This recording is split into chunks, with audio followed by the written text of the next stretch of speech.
In today's episode, we're going to show you how to use word of mouth as an effective marketing strategy for your podcast. Here we go!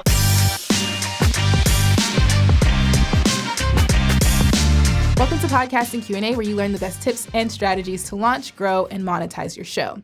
When it comes to marketing, no method is more tried and true than word of mouth. So in today's episode, we're going to show you a few ways you can use word of mouth marketing to expand the reach of your podcast. So what is word of mouth marketing? It's the process of actively encouraging organic discussion and conversation about a topic, an event, a product, or a service, etc. How effective is it though? Well, 92% of people trust the recommendations from friends and family. And for millennials, word of mouth is the #1 influencer when it comes to making purchasing decisions.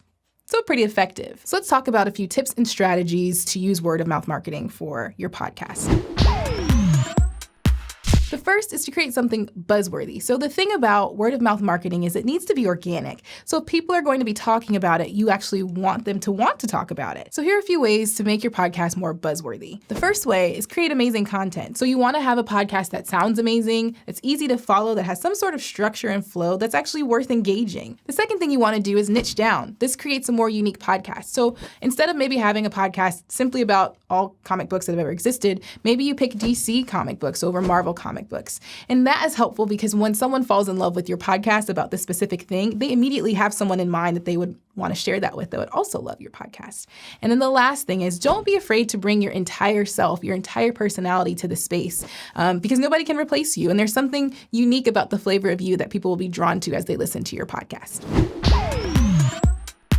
The second strategy for using word of mouth as a marketing tool is to reward and encourage conversation, right? So word of mouth should be an organic conversation that people are engaging in because they want to. So how do we get them to want to? Well, the first thing you can do is provide incentive for them sharing on socials. So if you get tagged in a picture that a listener posts about them listening to the podcast, engage, interact, like it. You can share it in your stories. That way they feel as if they are participating in the podcast experience with you, and they'll be more likely to continue to do that. But also, all their followers are now aware of your podcast and that you interact with your listeners at that level. You can also ask them to provide reviews. They can review your podcast on Apple Podcasts, and that works as a social proof as well. When people are checking out your podcast, they see, oh, Sarah loved this podcast. I might love it too. The last thing you can do in the call of action of your podcast at the outro space is ask for people to share it. And you don't want to be generic, you want to be super specific. So if you know someone else who loves Dragon Ball Z and likes to nerd out about that, share this podcast episode with them. The goal of being super specific and niching down in that way is to bring to mind a specific person or people to the listener's mind so that they immediately go and share your podcast episode